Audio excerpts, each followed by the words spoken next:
All right, shalom, shalom. First and foremost, we want to give all praises, honor, and glory to Yahweh, Bahashem, Yahweh Shai, Bahashem, and Rakah HaKodash. Double honor to the apostles and elders of Great Millstone.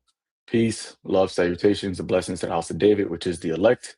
Coming back once again through the spirit and power of Yahweh Bahashem Yahweh Shai with another Sabbath sanctuary, episode 61. The spirit of Egypt is failing, right? And of course, as we all continue to, watch, observe, and report, now, we're seeing the downfall of Babylon the Great, the downfall of Esau, Edom, right, and just the overall, end of this age, which the Lord has given us, the blessing to be able to measure the times diligently, via the scriptures and seeing the current events, and it's all, coming to head to signify that this place is over, right? And as we was speaking, sharing information earlier today, you had um, the Spirit Airlines.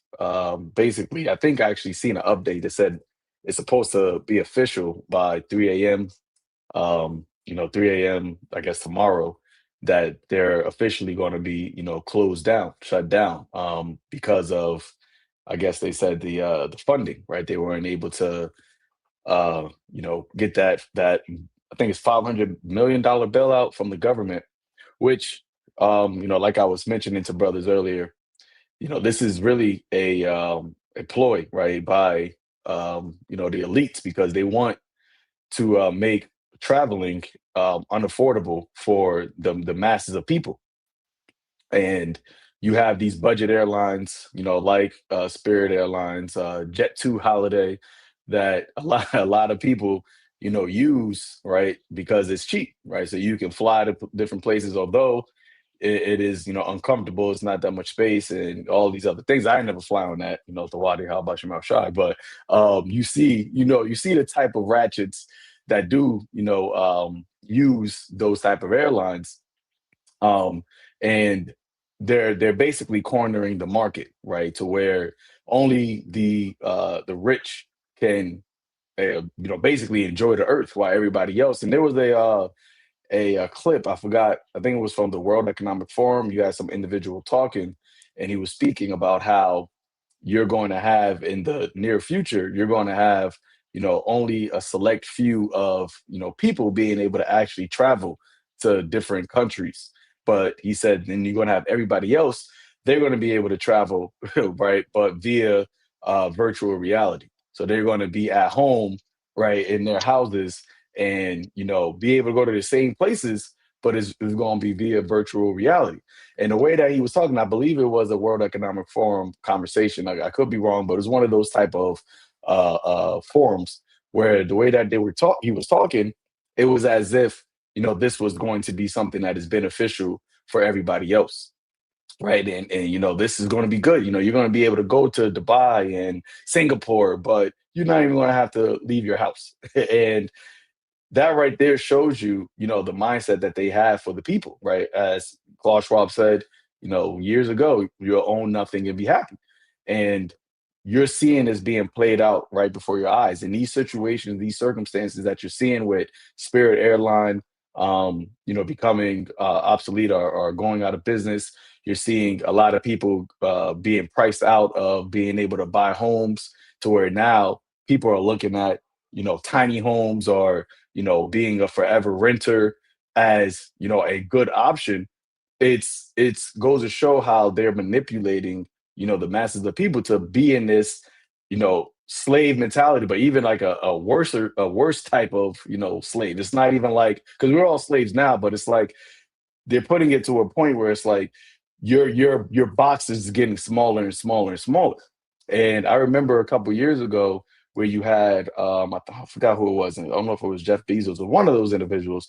They were speaking about how in the I might have been actually Klaus Schwab again, speaking about how their vision of the future, um, which is by 2030, that everybody would be confined, right? 15-minute cities to you live, born, and die in this same 15-minute radius. And you'll have certain people that can go travel, to the moon, right, and travel the earth, and majority of the actual, earth, or should I say, I think they said America, will be like a national park where everybody, all of this land will be, not occupied, and certain parts of, the area, the population would just be confined to this small area. And you're seeing that being played out. And unless the Lord, delivers us, this is why the Lord said, unless those days be shortened, then there will be no flesh saved, because you already see how people act, right, during, being in a confined spots like the projects, right, where you got Jake in these small, areas on top of stacked on top of each other. You turn into animals. And I think they actually did a project on that. That's why they call it the projects. They did a project on that, using mice, to where they had mice in these small compacted areas, and they just became actually violent toward each other because there's not enough space. So that goes into the whole depopulation, right? Got Georgia Guidestone's program. So all of these things are being played out, and right in front of our eyes.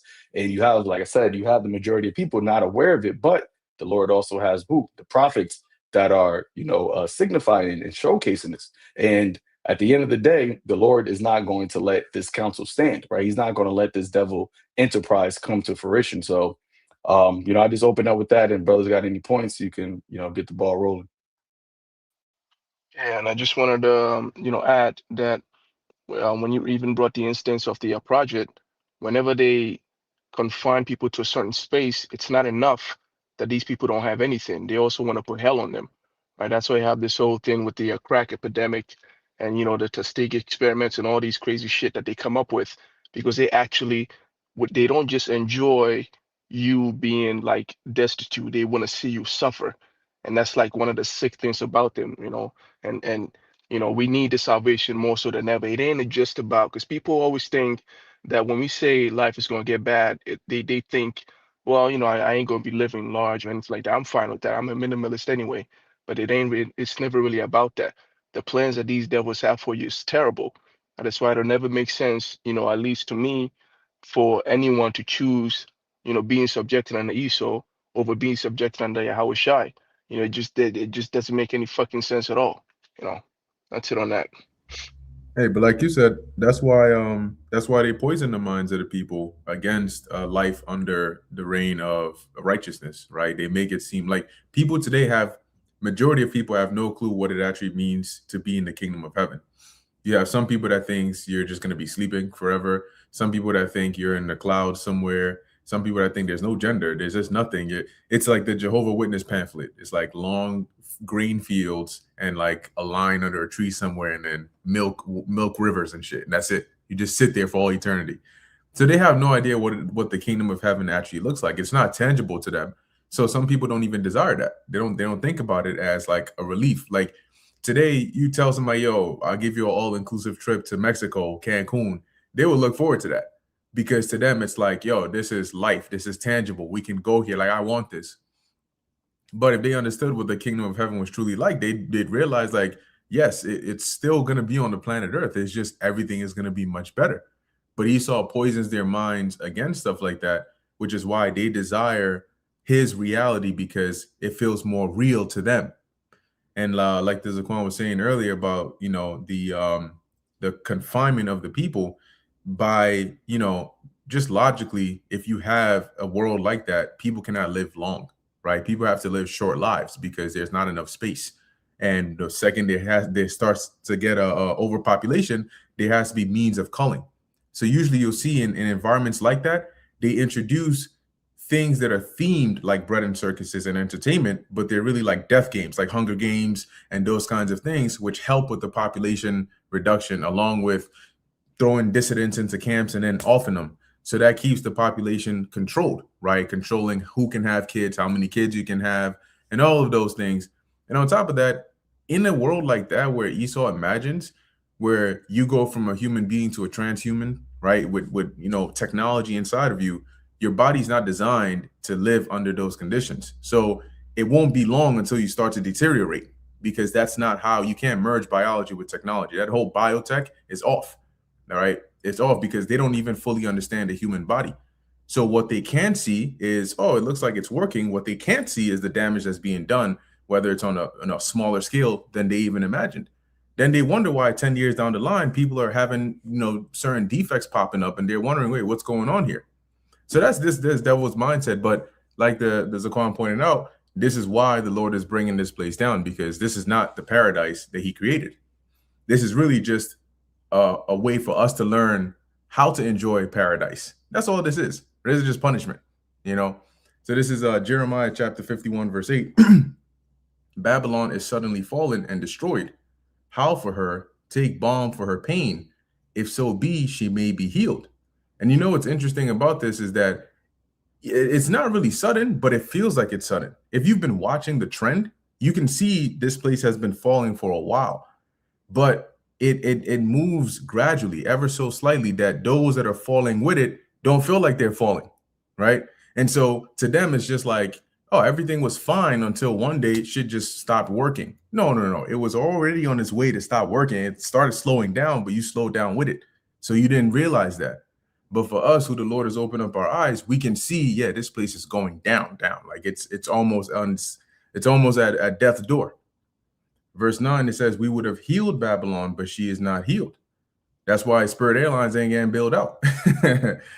Forsake her and let us go, everyone, into his own country.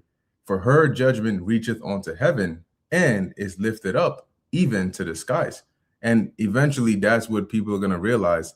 There is no coming back for America. There is no saving this place. This is out of man's hands. This is in God's hands. And when they start to see, because the Most High set it up to where it's going to be they talk about a poly crisis. They're going to realize what a real poly crisis or a poly judgment that the Lord is going to bring upon this place, as it says in Isaiah 47, right? Widowhood and poverty and all of those shall come upon thee all at once in their perfection suddenly. Yeah, you brothers got it.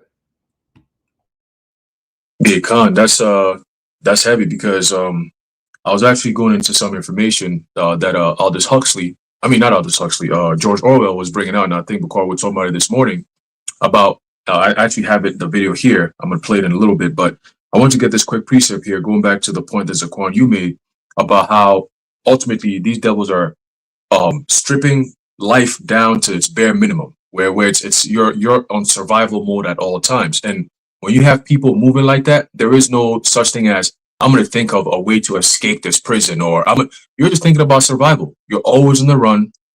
And that's the fear that they always want to put in people. Why do you think they have this whole concept of adrenochrome, where they have little children, they have them run in the woods, middle of the night, all scared, butt ass naked, being chased, and they execute them and drain their blood, right? That's Salaki, real quick, is the video that you have on that? No, the video I have is specifically on the future, right? The future, which is now. Yeah. So I was gonna say, Salaki, that when you just mentioned that, there's a video I saw on IG, Freudian slip. I don't know if brothers have seen it, but I'll send it. And there was an old lady at the podium talking about talking about their agenda and all the things they've been doing, and she slipped up, right? She said like basically like from the laws they've been making to the politics they've been doing to the babies, the food they've been eating. So she slipped up right there. She said to the babies, I don't know what the fuck, babies. Oh shit. Yeah, see, years ago when we were bringing this stuff out, we sounded crazy, but we're going based off actual information from insiders, because a lot of these people that come out and talk about these things that goes on behind closed doors in the mystery of iniquity, they are insiders. Like William Cooper, otherwise known as Bill Cooper, he was an insider. George Orwell, he was an insider. Aldous Huxley, he was an insider. All these people are insiders. William Shakespeare, he was an insider. They called him the spear shaker. All right, and he was the one who pretty much originated, or actually founded the English language that we have today, because they wanted to come up with something that could have some type of common grounds. When you have different languages, going back to the Tower of Babel, there's confusion. You can't build a world order with different languages. You got to come to one center and then go from there. So that's why when you look at going back to 1400s all the way down till now, you start to see the building blocks take shape, which is going into the masonry, building blocks, right? But I want to get this real quick. There's a book of Isaiah chapter 5 and verse 8. It says, woe unto them that join house to house, that lay field to field, till there be no place. And that's what you're seeing right now, right? This whole concept of 15-minute cities, we've done videos on this years ago. And it's the reality of that 15-minute city. It's a prison city. Trump, was it a year ago or when he was running for presidency or some shit, he said they're going to be building freedom cities. That's the term he used to frame your prison. He called it freedom cities. What does that mean? What do you mean freedom cities, man? But the reality is freedom city is just a code name for prison cities. That's what it's going to be. And it's only going to be for those who are microchipped, right? If you're not microchipped, if you don't have the C-hip in your body, you will not be identified in this new system, in this new form of living. Over on Long Island, right now as we speak, they have 15-minute cities being built right now. You got some that are functioning right now. There are certain places you go, they have the whole thing laid out, right? And then they have the train right there. They got the malls, the strip mall, everything is right there. And the apartments are sometimes built on top of the stores. So you have a store on the ground floor and then apartments on the top. And everything is right in that same vicinity. You don't go nowhere. You just take the train, go to your work and come back. You live in this 15-minute cubicle, so to speak, like rats. Okay. And of course you have constant surveillance watching you. Everything you do, everything you say is being controlled and monitored, all in the name of safety. Nah, bruh, this is a prison. Okay. It says, till there be no place that they may be placed alone in the midst of the earth. So going back to what Zaquan was saying, they want to use all this global warming and climate change and all this extra shit to push the populations into different parts where they would like them to be, densely populated areas where it's easier to control, right? They're messing up the housing market. People are going to be migrating from place to place. That's all part of the geoengineering of this new so-called world that they're going to be creating, or they are creating, this reimagined so-called world that they're creating, right? And going back to what I was saying about all this, I keep saying all this Huxley, George Orwell, he said, if you want a picture of the future, imagine a boot stomping on a human face forever. That's what he said. And that is the draconian world that these devils are trying to initiate and bring about. When Hexed is talking about there'll be no quarters and no mercy and all these different things, who's he referring to? They'll pitch it like it's referring to foreign governments so Americans can support it. Shalom, bro. Right? Americans will support some dumb shit like that. But then he's getting you prepared for what's going to be happening domestically. When Trump is already pushing things like, hey, if you're homeless, you're going to be picked up and sent into a camp, and then they're going to do tests on you and so on and so forth. That's not for nothing. Right now, as we speak in different states, the IMF has built those so-called apartment buildings, apartment complexes for homeless people. Since when did the IMF be so interested in helping homeless people again? Since when did the government care so much about homeless people? When you create a system that creates homelessness and then you turn around and say, we're going to help the homeless, what is the plan? What is the actual agenda here? You see, we talk about these things and we sound crazy, but the reality plays out and people act like it's like, oh, we're just going to go along with it. We said gas prices was going to go crazy. We said all these things was going to happen. Gas prices going crazy and people just go to gas lines and pay for it like it's nothing. You don't hear people complain about this shit. Like, it's like, what the fuck is wrong with these people, man? When are they going to wake up and be like, yo, there's something seriously wrong. We have to do something about it. We have to at least acknowledge that there's something wrong. You know, like Bakar, the point you made, it's like the shit is going down and they're slowing down to go down with it. You know what I'm saying? It's like, what? It's like, jump off the train and look at the train go burn down, man. But no, they're going to be on the train, partying and jumping. And then we get off the train and we say, yo, this train is going, it literally falls off the cliff. And they're like, oh yeah, you just always fear mongering. We all having fun. We all partying. Why? Because the whole train is packed. So therefore it must be good. Nigga, you must be out your monkey ass mind, bro. You know, but this is what's going on right now. We talk about it. We say it. We show it. We give you the evidence of what's being said by these people years in advance.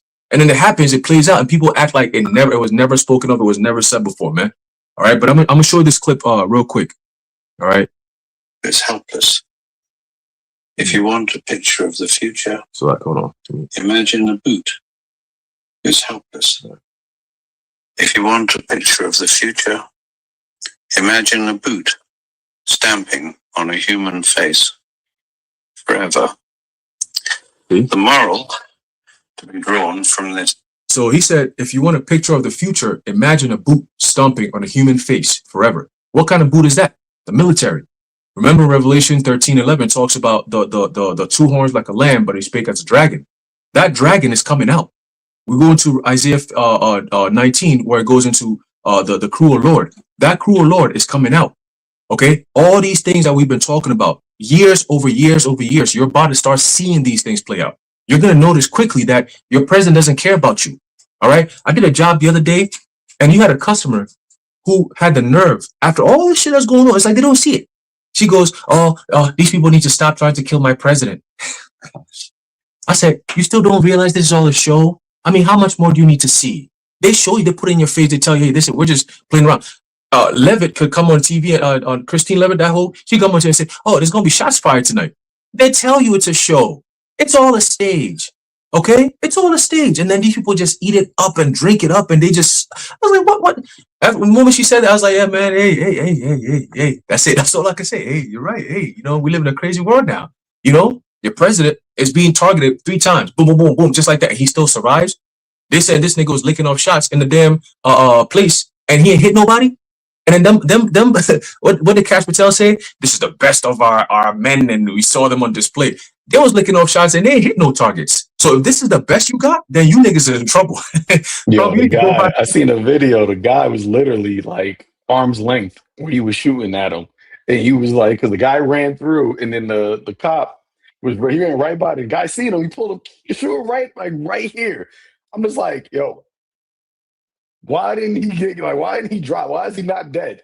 And then they said, like, oh, when they arrested him, they was like, oh, we got him, he's not injured, and X, Y, and Z. I'm like, how? And they show a video of him getting literally shot at point blank range, and the guy let off multiple rounds, but he does no shots, nothing. I'm like, yo, like how you said, they're doing this in front of people, and they're showing how they can just tell you something. They can show you a lie, show you something that is like don't match, but as long as they tell whatever they tell you, now people are in this mode where I don't believe my eyes. I'm just going to believe what they tell me, and that's where they want people. That's the actual sorcery. That's the enchantment that people are so engulfed in. Is to where it's like I don't believe what I see. I don't believe what I hear.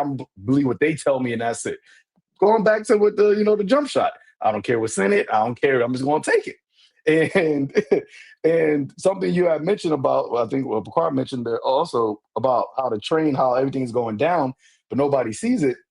I actually was having a conversation with somebody I know in the world, and we were just talking about like the flights, and we were talking about and I told him, I was like, yeah, the flights are going, like flight prices are going up because of the gas is going. I didn't mention the war. I was like, gas is going up, and I was like, gas is connected to jet fuel. And then I was like, yeah, so the tickets are going to be more today's price than yesterday's price. And he was like, yo, bro, what the fuck? I didn't even realize. I'm like, I started to text like, you didn't realize gas was going up, but I was like, you know what? I'm not even going to do that because it's just like, if you not realize, but I realize because everything is going down. What Esau is doing is he's just compounding more problems on people. So as it says in the book of Luke 21, right, being overcharged, they're overcharged with the cares of the world. So the magnanimous, I think that's the word, magnanimous things they're not really focused on that. They're not focused on the bigger issues because they got their little problems of their actual life, and it's becoming harder. So it's like, if you got a child, right? And I feel like these little kids now, they're like way harder, like babies, they're like way more irritable and harder to deal with and crying. Like my son, when he was a baby, like he didn't cry that much. Like he cried, but babies cry, but like you see them now, they just be wild. And I'm like, yo, what the fuck? Like, what's going on with these kids right now? Like, and then a lot of people, you talk to parents, newly parents, they're like, yeah, I don't want no more kids. Like, it's too hard. They're a little crazy. I'm just like, damn, like that's actually kind of weird because like I mean I remember being a father, new child. I was like, it's crazy, but it's not too bad. But I feel like whether there's something in the jump shot or whatever's going on, it's just causing kids to be way more harder to like take care of. So I say all that because going back to the point, everybody right now, it just seems like there's so many problems that they can't focus on what the actual problems are. And as this train is going down, there's just more problems being added but you don't realize where the stop is going. You don't realize where you're about to end up. So let me just get this quick precept in Luke chapter 21, verse 34. It says, and take heed to yourselves, lest at any time your hearts, which is your minds, be overcharged. And the word overcharged goes into weighed down, right? It says overcharged with surfeiting, drunkenness, and cares of this world, so that day come upon you unawares.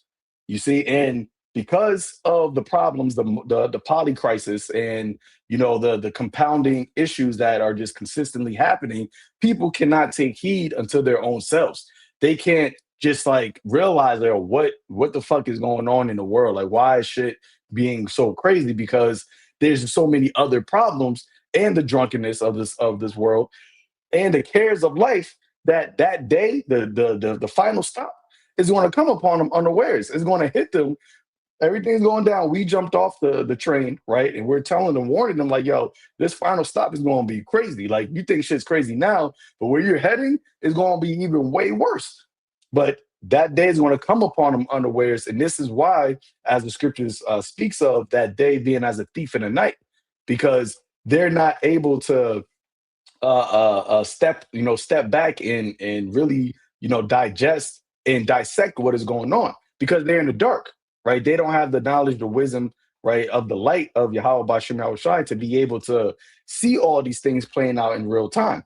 Verse 35, it says, for as a snare, it shall come on all the earth, that Salaki, it shall come upon all of them that dwell on the face of the whole earth. So it's going to be a trap unto them.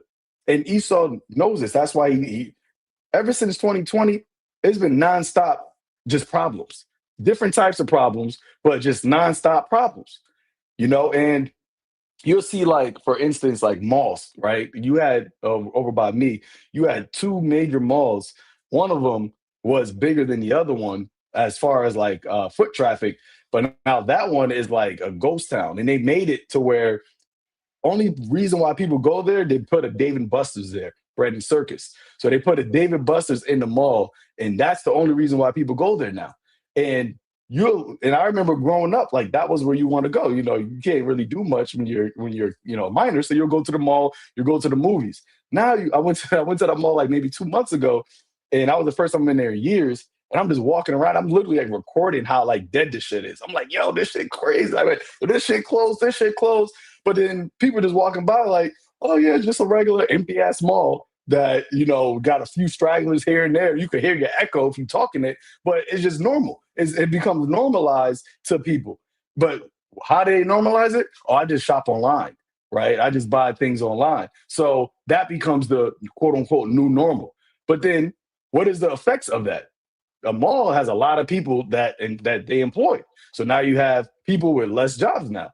You don't have the what they call brick and mortar stores. So all of that has effects that are driving this place, the Egypt, Babylon falling. But because people are just on that slow train going down, they don't realize it. But it's going to come as a snare upon all of the earth. That's why you're seeing the unemployment, continuously rise, and people are continuously talking about, oh, I don't, I need to get a second job because I can't make ends meet. All these things, but once again, it's going to come as a snare because they're not their lives is overcharged. The cares of the world is overcharging them to where they're not able to really see what is really taking place. But you got it. Hey, Shalom Makim. I just wanted to add to your point, literally word for word of what you said happened with the Dave and Buster's in the mall. There's a similar situation out here where you have a mall. It's in Massapequa out here on LI. And basically the same thing. The only thing that's holding it up there was a Dave and Buster's and some other little restaurants around there. And then you go in, they had it to where there was an entrance there used to be an entrance from the Dave and Buster's into the mall. And now when you go there, this shit is all locked up, and you look inside, it's just a ghost town. Ain't nothing going on. And then that's one situation, which was a real estate disaster for those people. Whoever invested in that, they lost millions, right? Then they said they're going to turn it into housing. which inevitably a lot of those they're gonna turn it into those camps. All right, for those dissenters and things like that, that people that are resisting what they're trying to roll out with the MOTB. That's what they're going to use it for. And then also there was another situation with another mall out in Hicksville. Yeah, that's right. It's just like they show the boys, man. They play it out. But there was another mall too, where now I went there literally a few months ago. There was a few stores, but I seen like signs of cracks in the foundation. In other words, like other stores will be certain stores, like every other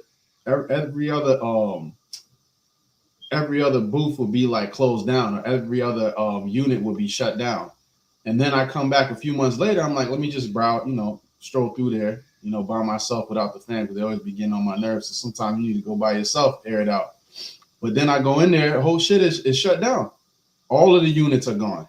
Only thing left is a Target, an IKEA, and it's just the big players, so-called, are the ones that they're allowing, like Target, Walmart, but then they come to find out, oh, they're about to tear the whole shit down and make it an outdoor mall. Why? Because the energy prices are going so high that in order to cool and heat the whole mall, it's not even worth it for them. That price alone is going to put a lot of these people out of business. And now, segueing into everything that's going on, these people have no idea, because America, relative to the rest of the world, is insulated from the energy crisis that's unfolding, right? So yeah, the energy prices are rising here. Electric's going up, oil's going up. People that use oil to heat their houses, that's going up. All right, but it's not as bad as places like the Philippines, where they're actually rationing already. And they're saying no sign of this thing slowing down at any time in the near future. All right, even the optimistic geopolitical guys like Mario, that dude Mario Nawfal, that dude is a damn agent, man. The way he be talking, he's a damn insider. He got his 7K from the Israelis, and he's good. But basically, he was even saying, talking to Colonel McGregor, that he was like, yeah, I got to get out of Abu Dhabi. I should pack my bags because shit is about to go down. So we see how it is. They slow burn the whole thing out. But it's another example of this place on its downfall. And I had a precept, and I'll pass it. But this is because you mentioned that video you brought up of the dude saying it's like somebody getting stomped on their face constantly. And honestly, the useless eaters of this world, they prefer to have it like that. They love that, because they just don't want to think. People just want to shut their brain off and just walk about their day, to the point where, they are brainless. Their brain is a useless organ in their head, and all they know is just, eat, shit, laugh, dopamine boost, depression, and popping pills, going to the weekend, going to the bar. But I have this real quick. Proverbs 19 and 29, and it reads, judgments are prepared for scorners, and stripes for the back of fools. And that is exactly what these people are in America, man. They're fools, and they love to be played like fools. When it comes down to it, people would rather, like that scene from The Matrix. The dude said, he knows the steak ain't real, but he said, fuck it, he wants to eat it anyways. And that's how most of these people are, man. They would rather eat and experience this artificial reality. Even the meat itself is artificial. That wasn't even a big thing when that scene came out, but now it turned out to be prophetic. Now the damn food they're giving you is not even real. The fruits. You see how, I had sent brothers a video with the apple, where you put a knife to the apple, man. They have an artificial coating of petroleum around it. And then even beeswax. They could use a natural coating to preserve the moisture and make it fresher. But that's, again, a whole product of this whole logistics of Esau's system of like shipping shit from here and shipping shit from there, and not doing things locally how it was meant to be. You see? So again, these people love to have it so. That's why the Lord said that stripes are prepared for the back of fools. So the Lord is going to bring stripes upon these people, because they trust in oppression. They trust in Egypt. They trust in this man and his system. And they're just waiting, in their mind, they're just hoping, in 2028, we'll get Trump out of there and we'll fix all this up. It's going to be a blue wave and the Democrats going to get up in there. And it's like, y'all still have not got the picture, man. It's over with. Your shit is done. you know. But they keep thinking this. They call it the political pendulum, where it goes from too far to the right and then it'll go back left and then it'll go back right. But that's the horns as a lamb speaking as a dragon. And now the jig is up. That whole fraudulent system that they were able to pass off to the public for decades and centuries, it's all falling apart, man. And now we're seeing that unfold in real time. And we have the inside scoop. We have the insider trading in righteousness, because we could sow our treasures in heaven, all right, and reap the reward at the end, Lord's will. But these people, they're going to continue to believe in this. They're going to continue to believe in this wicked system. And that's why the stripes is prepared for them, man, because these people are foolish. And a fool is an empty-headed person. But y'all got it. I have a quote from a book I was reading, but it was by William Guy Carr, and he said, and this speaks to what you just mentioned. He said, "Stop trying to save the human race. The vast majority aren't worth the time or the trouble. Most of them will be better off if they were forced to live under a totalitarian dictatorship. They will then get what the government decides is good for them." All right. And that's majority. And Bakar, you and I were talking about this earlier, how, it's the reason why the Lord sent the prophets out here is to go fish out the elect. We understand, even in our nation alone, we know we got 2/3 of our people who don't want to be saved. They're not looking for salvation. They're not trying to get out of here. They are in prison, but the prison they've been induced into this comatose, right? This what Apostle Gabar brought out some years ago called Somniapolis, right? The sleeping city. And you look at the 2/3 of our people, they move like they're asleep, but they're still awake. Like the Walking Dead, they're just out of here. You know what I mean? And those are the problem. Those are the ones that are a problem in our society, because they're the ones that, while we're setting up the prison break, they are holding us back to get us fucked up and killed, because they don't understand why we're fighting this battle. They don't understand the repercussions of losing this battle. They don't understand that this is we are literally the last guard between freedom and totalitarian government. Like, we are the ones who are letting the world know, hey, this was going on. Without us, this world would be fucked a long time ago. Everyone on this planet would be out of here if it wasn't for the Spirit of the Lord to send his men out here to broadcast the truth out there, man. Expose these devils, to slow them down, because they broke down the Georgia Guidestones back in 2021, 2022, around there. Why? Because people started to peek, the conspiracy theories was flying all over the place. That was what people were looking it up. Like, Agenda 21, they talking about the whole jump shot thing is tied into some bigger conspiracy. People were starting to tune in to what is this all conspiracy thing all about? Like, I watched this shorty, Kim Iverson, right? And you look at what she says now compared to 5-6 years ago, she's a completely different person with what she's saying. Now she's delving more. And when you watch her content, for the most part, it's not, because she used to be on RT, I believe. Yeah, it was RT News, right? And the whole RT thing happened. They took them down, whatever. But she did her own thing. And now you've noticed the kind of stuff that she's bringing out is more closely related to what will be known as conspiracy theories, right? She goes into all kinds of stuff, but that's conspiracy that's become exposed. So now it's the reality, because you can actually tie things into it. Like, this is what they said years ago, and this is how it all played out, right? Like, 9/11 was an inside job. Now it's common knowledge. There was a time where you say that, people look at you crazy. Like, how can you say that? You believe that our government will do something to us? Yes, they've been doing that shit, nigga. You haven't woken up to that fact yet? How long is it going to take for you to realize that fact? You know what I'm saying? But I have another one here. It's so crazy. Again, these devils tell you what they're doing. Why do we have to come in and decode what they tell you in plain sight? Because they speak, when they say shit, they mean it. All right? It's called the revelation of the method. They mean what they say. The only difference is they speak clearly. People just don't understand what they're saying, because it's all in symbols. It's in certain, coded languages that, if you're not really, if the Lord don't give you the spirit to really understand these things, you're just going to go over your head. And that's how they're able to get over on the masses, because they'll tell you straight up. Trump will tell you straight up what he's doing, but people will not even hear that. They'll hear everything else that he said, but the real thing that they're supposed to hear, they're not going to hear. It's like, y'all didn't hear he just said that shit? You're like, oh, yeah, y'all didn't hear that? Like, Bakar, the example you gave about that old lady, auntie there's no investigation needed on this one.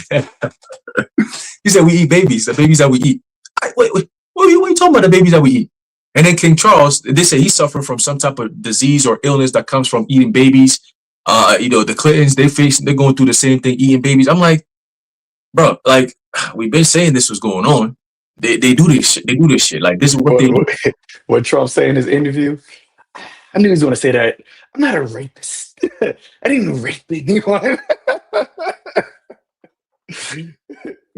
But you can clearly see, like, yo, yeah, you did, nigga. Definitely, I'd be saying it like that. So, like, you got. Well, that's because the heat is getting to them, right? They pretend like they don't hear what we say, but that's how you know everything we say. They hear it, they listen, they watch, bro. They watch, and it gets to them. Their best thing is avoid it, don't give it no attention. It's just gonna go away. But then the more you avoid it, the more it's growing, and now you have to address it. But they don't address it how they're supposed to. They demonize us, right? They make us, oh, those guys are crazy. Oh, conspiracy, don't listen to that. But everybody's listening to that. So what they're gonna do? They're gonna have to come in and make their move. Okay, but I got another one real fast. This is from Adam Weishaupt, and he said, "We must win control over the common people in every corner, like Hexeth was saying, right? This will be obtained chiefly by means of the schools.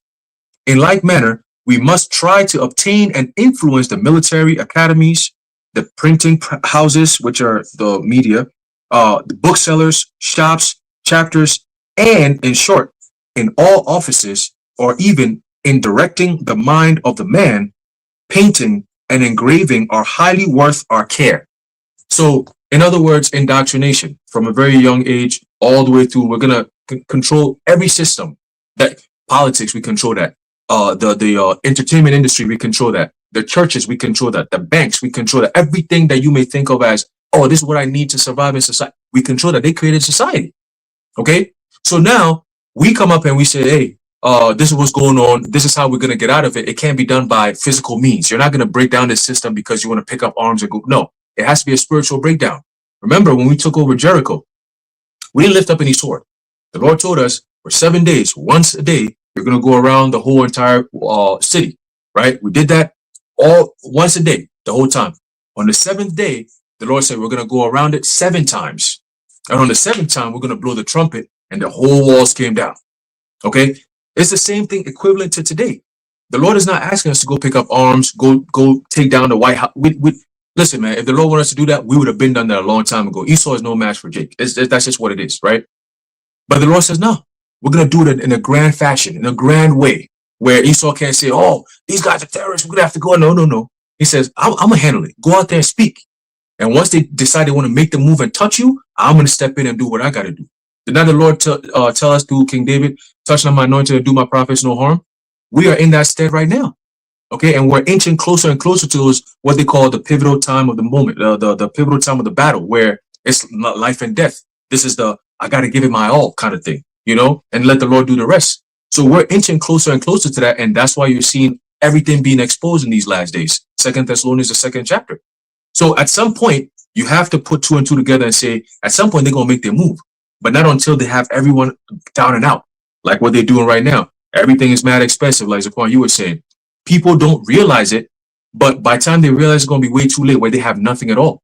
Remember, if the goal is you own nothing and you be happy, and you're starting to see that life is harder and harder for you to own shit, you should know that these just is not conspiracies, man. These niggas are dead ass on what they're saying, And if I'm listening to the prophets, I may have a better chance of knowing what to do, when to do it, how to do it, right? But you got people who are just doing whatever the fuck they want to do, and then they come against the prophets.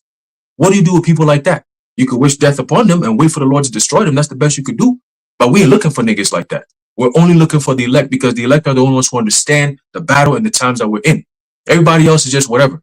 They're in the prison, and they are the guards of the prison, and they'll kill you if you try to escape that prison and even try to help them get out of that prison, man. So why bother with these people, right? Your brothers got it. God, I have a quick precept here, just based on what brothers were saying, and ultimately this is why it's so easy to, at least now, for them to enact their plans, because sometimes you wonder, this is something that they didn't come up with this yesterday, but like 5 years ago. Like some of these plans are centuries old, right? So why take so long before actually implementing this, right? This new world order has been something that's been talked about for decades and decades and decades, and yet it's still like you're still inching towards it. Why haven't you just gone ahead with it just yet? But another observation you can make is they've been picking up speed over the years. And that's because the first thing they had to do is disarm the minds of the people. Back centuries ago, people were much smarter, right? They were more intelligent. Like today, if you really look at how society is today, there's not really as much discoveries or inventions or innovations made by people, like average people anymore. Back then, they did more with less. Now you have more, you do less. So they disarmed the minds of the people. Like I think his name is Paul Harvey. And If I Were the Devil, his that 2-minute sort of poem speech, whatever it is. But he shows you some of the tactics they use, the subversion tactics, to actually destroy the nuclear homes, to separate, to pit people against each other on different facets, right? Gender, race, politics, all of these different things, right? And the way they made women promiscuous, all of these things have now made people so dumb, docile, and like you said, intellectual laziness, right? People don't want to think.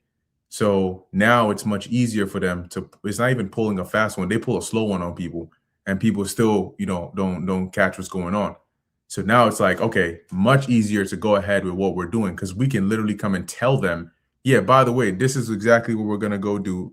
And then they'll say, yeah, no, you're not. And then we'll do it anyway, because they're not going to do anything about it. We told you when they started this war, he said, what, 4 to 6 weeks? I think that's what he said. Yeah, I guess we're still in the 46-week span, right? It's been months now, and the 4 to 6 weeks ain't over. And it's the same shit they pulled when they brought the lockdowns. 2 weeks, flying the curve. 2 weeks, flying the curve. And then you can go back outside again 2 years later. So it's the same tactics they pull over these people. But now you see that people will really believe anything, right? I think this Quan just was mentioning this. And I did a lesson yesterday on an example of this, where you had a journalist basically she was speaking to, I think they might have been like scientists, or the way the guy was talking, he sounded like typical nerdy speak, but like he knows stuff, right? And she's here saying there's no genetic difference between black women and white women. And he's like, well, what are you talking about? Like the color coding in their skin is from their genetics. What do you mean there's no genetic difference? And she's like, no, but for the record, I'm saying this is what the government is saying. This is what the NIH and the AMA have published. There's actually no genetic difference. And the guy's body, he's like, he's hurt. Nerds, when you say some retarded shit, it really bothers them, because he's like, it's like saying the sky's not blue. Like, what are you saying here? And she's like, well, like people like you who believe that there is a genetic difference between these, it's kind of like the idea that's been used over the centuries to sort of, push people in a certain direction to control them. And I'm listening to this shit like, damn, like you can see the difference between a black woman and a white woman, right? The fact that they even look different is that the fact that you say white and black to classify them is a difference between them. And if there was no genetic difference, we'd all be clones. We'd all look the same exact way. So the fact that common sense is being argued to the point here, somebody left a comment and said, I like how she didn't let the facts interrupt her narrative. And that's exactly what it is. It's a narrative. So the AMA tells your ass that there is no genetic difference. You can see the difference, but if the AMA says it, no, then you got to follow that. So they now have blind faith in Esau Edom, because he has taught them not to think, but to let him think for them. And the only form of thinking they do is to find out what he says they should think. This is like the George Orwell 1984 tactic, just used in a different way. They don't have to physically strap you and shock you. They'll just use this mental deterioration tactics that they've been using. So how do a people like this do what it is that these George Orwell and William Cooper were warning about when they said, don't let this happen, right? Don't let it get to the point where your governments have this much power. These people ain't going to do that. They're not going to fight back. They can't. They don't have the minds to do so. So people like this going into a time like Jacob's trouble, when even those centuries ago, which were on a much higher intellectual level, a much higher spiritual level, were afraid. Like Ezra was a prophet. He knew that the Lord loved him. And he said he was terrified seeing these things. So what chance really do people in this day and age even stand going into a situation like this? Absolutely none. This is Isaiah 19:11. It says, surely the princes of Zoan are fools. The counsel of the wise counselors of Pharaoh is become brutish. How say ye unto Pharaoh, I am the son of the wise, the son of ancient kings? And the modern day equivalent of this, the Pharaoh would be like your president, and their princes are like the those that are in his cabinet, right? They're in certain positions of authority, but they are part of the court of the king, right? And they counsel him and advise him, like you see it in Game of Thrones when they have that little table and they have the king's hand, the treasurer, blah blah blah, and so on and so forth. And as it says here, they have become fools, right? That the counsel of the wise counselors is become brutish, meaning it's become stupid, it's become foolish. And it's so apparent that even us on the outside can see how dumb, they sound. Yeah, exactly. Yep, your Pete Hegseth, your Rubio, and so on and so forth. And you can see that, damn, you guys are shit. If you hired me, I would have done a better job than your ass. Verse 12, it says, where are they? Where are thy wise men? And let them tell thee now, and let them know what the Lord of hosts hath proposed upon Egypt. The princes of Zoan are become fools. The princes of Noph are deceived. They have also seduced Egypt, even they that are the stay of the tribes thereof. And the stay is supposed to be like the support, right? So when you have a stay, that's supposed to be like what keeps you up, what supports you, what balances you, what nourishes you. But they that are supposed to be the support system, the advisors and the ones that keep this place alive, as it says, they have seduced Egypt. And this is why the spirit of Egypt is failing, because the people have been seduced, as the Lord said, that he has given them to believe a lie. And that's why they can't function for themselves. They're defenseless. They're like sheep, just like in the book Animal Farm, right? That once again, George Orwell's Animal Farm, it shows you an exact example of that, like a boxer, the horse. That's how these people are. Verse 14, last verse, the Lord hath mingled a perverse spirit in the midst thereof. When you see people making like dough for pizza, and they grab the dough and they just like they mixing the flour and all that, they mingling it. Okay, that's what they're doing, and that's what the Lord has done. He's taken that perverse spirit, he has mingled it, and it has permeated all throughout here. And you have confusion mixing all these things. There you go. That's that Babylon, right? That confusion. And as it says, a perverse spirit in the midst thereof, and they have caused Egypt to err in every work thereof, as a drunken man staggereth in his vomit. That's why everything they come out with is tacky, right? It breaks down, it doesn't last. And we see right through it because it's the perverse spirit the Lord has mingled in Egypt. You brothers got it. Yeah, I was going to say real quick, you mentioned the princes of Zoan. All right. And through the spirit, I forget who said it, but like modern day Zoan would be DC. Right, it might have been the elder Yahshua, but one of them elders, but he mentioned it, and I was like, yo, that made sense because I thought about that before. I was reading that precept, and the first thing I thought about was, yo, that's DC. That's got to be DC, right? Because when you go into the word prince or princess, right, it says here, governor, overseer, magistrate, leader, great man, chief, preeminent representative of a group. That's what you have in DC. You have what is known as like Bakar, you were going into what the checks and balances, right? The state. Right, that's those who actually would be in charge of making sure that not one side has too much power and everything is stayed. Everything is on a balanced, equal playing field, so to speak. Right. So that goes into that. Right. It says so preeminent representative of a group or a class. Right. Yeah, that's pretty much it. So again, going back to the point about the modern day terminology from what is written in ancient times, right? It's the same thing coming back. No new thing under the sun. All right. The Lord is clearly, his hand is on Babylon. He's literally working in the midst of Babylon. That's why you see what you see now. The confusion at an all-time high, but your brothers got it. Yeah, just looked on chat. I believe it was the elder Yashwan Baba. I just looked on chat and I just typed in uh would the city Zoan of ancient Egypt be similar to modern day Washington DC? And it said that there are some functional parallels. It says Zoan served as a royal capital during parts of Egypt's third intermediate period. It was a center of political authority, administration, and religious activity. So, like you just said, so basically that was like where the political power of Egypt stemmed from. So it makes sense why those counselors or those advisors would be in that region, similar to what you see happening right now in Washington D.C. You got the Pentagon, you got the CIA, you got the FBI, all these agencies, all of the Trump's cabinet, where they go to convene and have those behind closed doors meetings. It happens where in D.C. And something as Bakar was speaking about how the the advisors, seduced Egypt. You see how there are certain individuals that were set up in America before the Trump administration came, right? You have certain secretaries of the Navy, certain admirals, certain commanders that were already there before Trump came in. And what you have noticed over the last few weeks with this whole war, Hexeth has been firing a lot of them, and he's been firing a lot of them because they are actual, military men, right? They live, eat, breathe shit, military.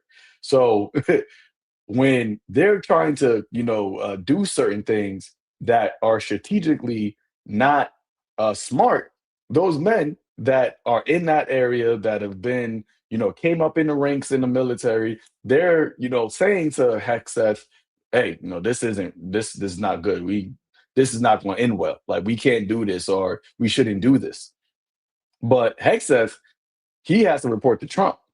Trump is a what they call megalomaniac, right? A narcissist like Nero. He doesn't want to hear you can't do this, or this is not going to be good, right? He wants to hear, yes, we're going to win. This is going to work. So Hexeth he's playing a middleman, but he's over Trump. The Secretary of War is the highest level of the military level outside of the president. So he could fire anybody he wants. And that's what he's been doing. He's been firing individuals that are telling him the smart thing, but it's not what Trump wants to hear. And that is ultimately where the Lord is leading, right? I think in Isaiah the 19th chapter, it tells you, I don't know if you read that, Bakar, but it says that, let me see if I can find it real quick. Isaiah 19, verse 12. It says, where are the wise? Where are they? Where are the wise men? And let them tell thee, let them know what the Lord has purposed against Egypt. So what the Lord has purposed against Egypt, aka Babylon the Great, is it for it to fall. And although these individuals, right, these admirals, these generals, they're not saying specifically that America is going to fall. They're saying that if you do these steps, you take these types of strategic military steps, it's not going to be beneficial. That's not being taken into consideration by Hexeth, aka then to Trump. So they're getting told, hey, well, you know what, you gotta retire, or you gotta get step down, or we're gonna fire you. But ultimately, what is that doing? That's now having this, and Apostle Tahar said it earlier today. I was watching a video that what Trump is basically doing, he can't even see that he's destroying America. Like he's putting in America in a position for it to be destroyed. And he's doing that because of his pride. As the scripture says, the pride of your heart has deceived you. You are being deceived by your own means, because all of these analysts and everybody's always they're saying it, like, we shouldn't even be here, but since we're already here, you might as well just just leave, right? You can say you won or whatever, it's fine. Just say you won. We know you lost, but just say that you won, and we'll just accept it. We'll clap for you. We'll give you a parade, and and that's it. Just leave now. But he wants everybody to really, really, truly believe that he won. And because most people, and that's the narcissism in him, because most people, you're still going to have those podcasters, right? You're still going to have those truthers that are out there that are saying that, hey, this is stupid. You failed. Like, when you didn't accomplish any of your goals that you said you're going to do, he doesn't want those whispers in the background. So he's basically stuck. As Hexef saying, this is not going to be a quagmire. Nigga, you in the mire. It's over. It is all because, as it says here, let them know what the Lord has purposed upon Egypt. It's all because this is the purpose that the Lord has purposed upon Egypt. And this is how we have comfort in knowing, hey, the Lord's word is true.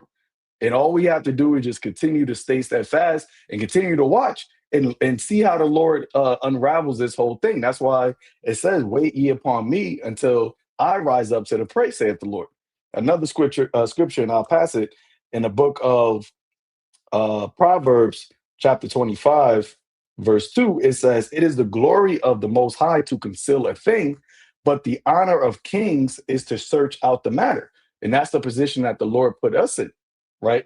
As the Lord concealing all this, and for you have these pundits and analysts and experts, they're trying to figure out what's happening and why are they doing this and why are you trying to, you said it was for nuclear missiles, but then now you're talking about oil and all these things, trying to figure out what Trump is doing. And he's being very what's the word, he's being very vague on purpose, because he really he mentions the strategy, but then he says that's not really what we're doing. And then he mentions another thing, oh, that's not what we're doing. Oh, Iran's a great country. We're working just fine. We can't talk to nobody. We can't figure out nobody. Like, he's just going back and forth, and this has in everybody. That's that mangled spirit. It's putting everybody else in a confused state.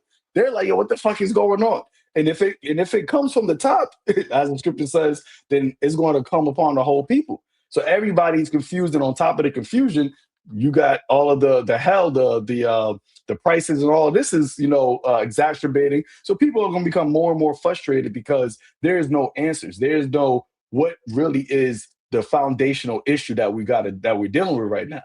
But it is the honor of kings to search out the matter. And where do we go? We're not going to try to figure out, decode what Trump says. No, it's all in the scriptures. We already know what the end goal is.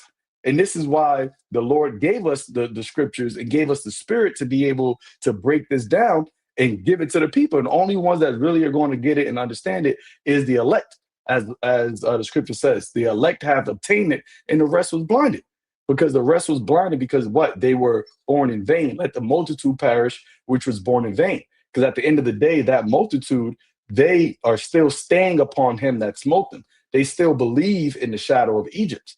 They still believe in the strength of Pharaoh. And that is going to be your confusion. That is going to be your shame, because you don't want to take the counsel of the Lord. You don't want to arise and depart from this place. And as you're seeing Babylon fall, you say you are taking hold of it. As the scripture says, hey, those that, was Isaiah 13, everybody that shall be found holding on, roughly paraphrased, shall be thrust through. That's what's happening to these people. And instead of letting go, they get mad at us for telling them to let go. But you got it. I got a quick precept to back you up, Zaquan. This is the book of Isaiah, chapter 14 and verse 24. And ultimately, this is what the Lord has purposed. This is all that's leading to, right? At the end of it all, it's all because of the children of Israel, right? That's the main event. That's the main reason why all of these things that's going on around the world is happening. It's not because the Lord is like, oh, I'm just randomly bored. Let me just start some shit with Babylon. No. How come he's not setting up like Xi Jinping could have been a demon? He's a damn what they call a totalitarian dictator over there, right? But he's not. The Lord hasn't put he hasn't mingled a perverse spirit in his mind. He's good, right? Putin, same thing. It's not like they're a democratic, state like America or some shit. Nah, they're dealing with the same things over there, right? Or different things over there, right? With different leaders. Okay, how come only in America, the main event, all these things is happening? Why is that? Let's get it. Isaiah 14, starting from verse 24, says, "The Lord Yahweh of hosts has sworn, saying, surely as I have thought, so shall it come to pass, and as I have purposed, so shall it stand." Okay, as it says in Isaiah 55, right? The Lord, his words doesn't come back to him void, right? It will accomplish everything that he set it out to accomplish. And it starts from the mouths of the prophets, okay? Because we're the mouthpieces of the Lord. So people have heard the words of the Lord through the men of the Lord, the prophets of the Lord. So there is no excuse. You can't say, oh, but I didn't know. Nigga, you was in church and you still didn't know. The Lord says, okay, I'm going to send my prophets out there to teach you, and you still ain't know. So you're not supposed to know. You're going to be destroyed, nigga. All right. Verse 25, that I will break the Assyrian in my land. All right. The Assyrians is representing Babylon today, right? Because you have different code names representing America, right? You have Assyria, you have Nineveh, you have Egypt, right? All kinds of different names. Okay. Right. It says here that I will break the Assyrian in my land, and upon my mountains tread him underfoot. Then shall his yoke depart from off them. All right. Is, in other words, the Lord's people, right? We're going to be taken out of this captivity that we're in. That's that yoke that's upon us. Okay. And so that yoke is going to depart from us, and his burden depart from off their shoulders. Okay. So Esau will no longer be burdening us. Okay, we're no longer going to have to worry about, we got to come out here and teach the truth because we're living in a society of lies that's built on lies. We're not going to have to deal with that shit. We're not going to have to deal with the Lord making their foreheads hard against our foreheads and all that. We're not going to be dealing with that, man. We're not going to have to be standing out there shaking the hands at the gates of the nobles. We're not going to have to do all that no more. Okay, because very soon those so-called nobles are going to be chained with fetters of iron, and they're going to be serving their time in slavery, man. 1,000 years. All right, 1,000 lashes each day, except for the Sabbath days. All right, you got to serve your time. Verse 26, this is the purpose that is purposed upon the whole earth, and this is the hand that is stretched out upon all the nations. Okay, so there's a little bit more. Hold on. There's a little bit more. Verse 27, for the Lord Yahweh of hosts hath purposed, and who shall disannul it? And his hand is stretched out, and who shall turn it back? Nobody. That's the answer. So DJ Trump, Pete Hegseth, all right, I coined a nice little acronym for him. PP, Pete, Pete Punk Bitch Hegseth, PPBH. All right, that's his new shit. All right, because that's who he is. He's not a real man. All right, he's nothing but a punk bitch. So Pete Punk Bitch Hegseth. That's it, and it fits him. It's perfect. His attitude is like a brat, he's like a bitch. So that's fitting for him. And guess what? He's under the command of the so-called commander-in-chief, which is DJT, another pussy. All right, because he's never served in a real military time. He's what they call him, a draft dodger. All right, that's what they call him. That's a title of your commander-in-chief. Think about that. How embarrassing is that? Your Secretary of Defense, because they want to push this Secretary of War shit. It's never been, no, it's Secretary of Defense. He goes up to Congress, and what happens? You look at his chest, he got a nice little cute little pocket square of American flag right in the pocket, because he ain't worthy to have those medals like the guy next to him, General, what's his name? Raisin Dan Kane. He got all those medals because he's actually a man who's been in war. He's been through the shit. He's been through the ranks over the years. Okay, that's why you notice their demeanor is very different.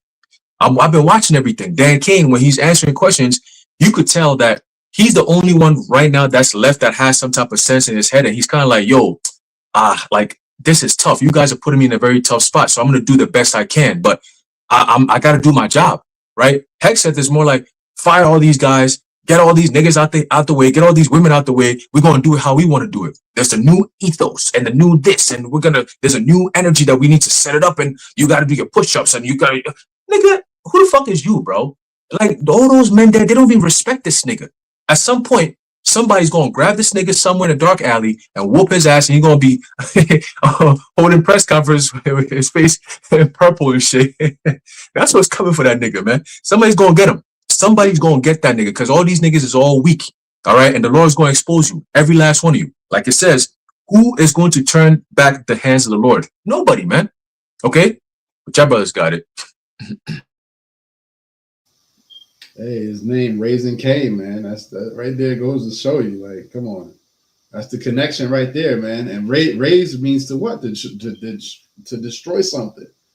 You see? So Raisin Cain, man. Yeah, Cain is going to be raised. You know, Esau, Edom. Y'all got it. God, I just wanted to get back in Isaiah 19. It's actually interesting because I was just reading like the chapter real quick. And it's interesting how the Lord set it up, because when you read from like the top, it already starts off where you got Egyptians fighting Egyptian and neighbor against neighbor and all of these things. But then when you read down in the middle of it, it's like, where's the wise men? Where's the counselors? Like all of the purposes and all of these things. So it's kind of like the reason why Egyptian is fighting Egyptian is because the counselors, right? The wisdom failed Egypt. The spirit failed in Egypt, and all this. And the Lord does that often, to where you could have a chapter, and there's certain parts of the chapter that comes before, in a succession of events that comes first, even though it might in the actual chapter come behind it. So reading this Isaiah 19 verse, I start at the top. It says, the burden of Egypt, behold, the Lord rideth upon a swift cloud, and shall come into Egypt, and the idols of Egypt shall be moved at his presence, and the heart of Egypt shall melt in the midst of it. Now, this is speaking of when Yahweh Shai comes with the chariots, that he's actually going to enter into the house of the thief and destroy this place. But this is the last thing to happen, in all of the events that you read in Isaiah the 19th chapter, right? Once Yahweh Shai comes, which is going to be during World War III, he's going to destroy, right? Destroy it, and destroy the idols, and destroy everything that's in it. It says that I will set the Egyptians against the Egyptians. Well, how can he set the Egyptians against the Egyptians after he destroys it? So that right there lets you know as well that there are events that take place because of things that happen. And this is what we always speak about, like Second Ezra, the 15th chapter and the 16th chapter. There are certain things in it that, although, and I know Bakar mentions it a lot, you have chapter, book, chapter, verse. It may be that a chapter comes before in events alignment chronologically before the previous chapter. So this is why you need the Spirit of the Lord, and you need the men of the Lord to teach you, because that's why you have a lot of people that don't touch Revelation, right? A lot of Christians don't go into Revelation because they're clueless. I remember growing up, the pastor always would say, "Oh, that book is sealed," and I'm like, okay, so we're gonna find out then, when it's unsealed. When you read the scripture, the Lord, like, he sealed, he unloosed all of the seals. So then, why is it sealed to you? But you go to Isaiah the 29th chapter, it told you why it's sealed, because he wasn't given the understanding. But reading here, verse 2, it says, and I will set the Egyptian against the Egyptian, and they shall fight everyone against his brother, and everyone against his neighbor, city against city, and kingdom against kingdom. And the spirit of Egypt, and the spirit of Egypt shall fail in the midst thereof. And that is, the spirit of Egypt failing is going to be the reason why people are going to be fighting each other. And everything you're seeing right now is lining up into that.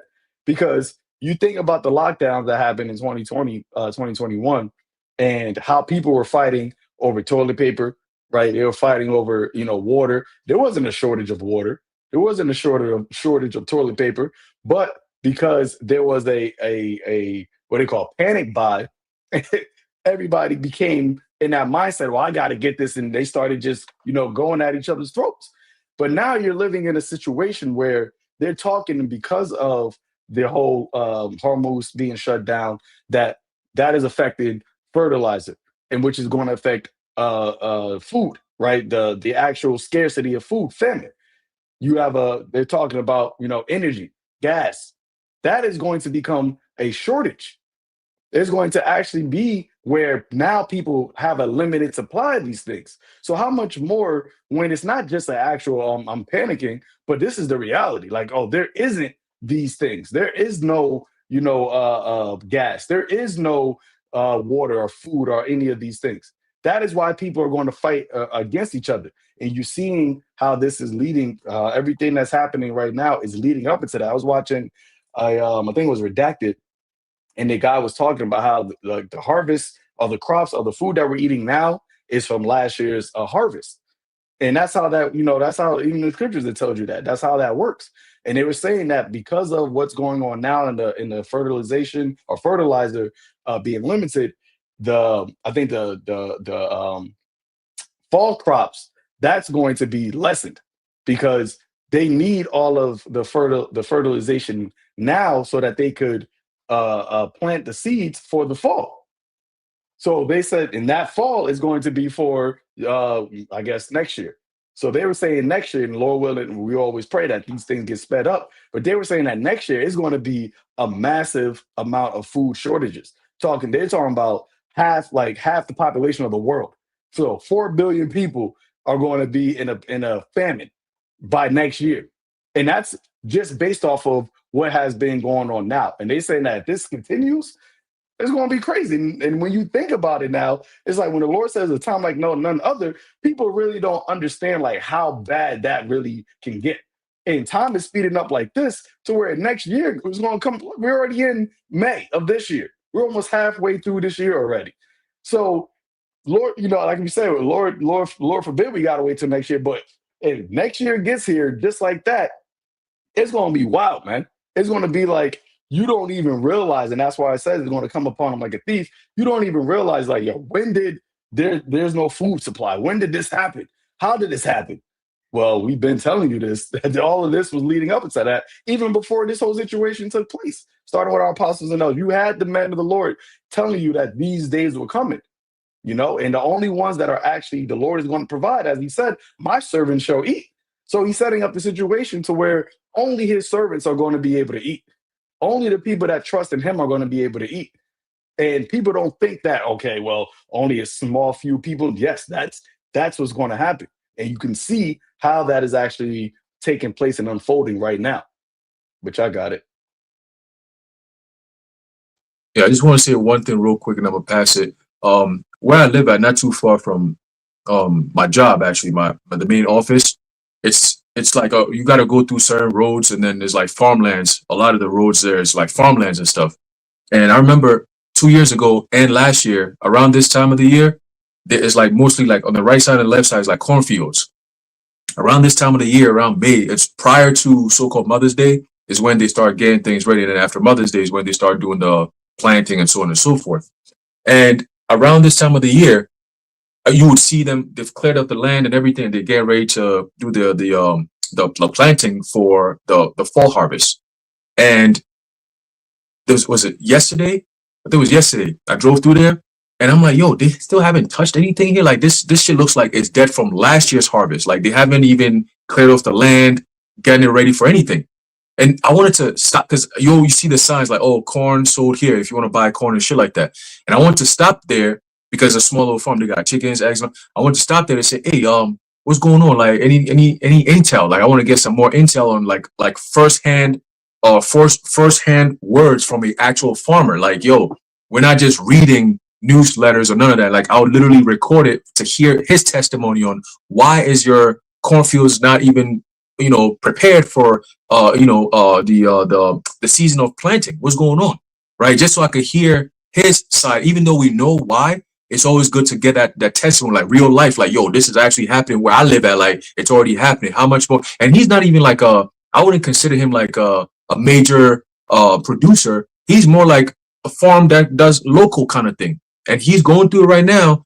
Those local farmers are important because these mega corporations, they fucking the shit up.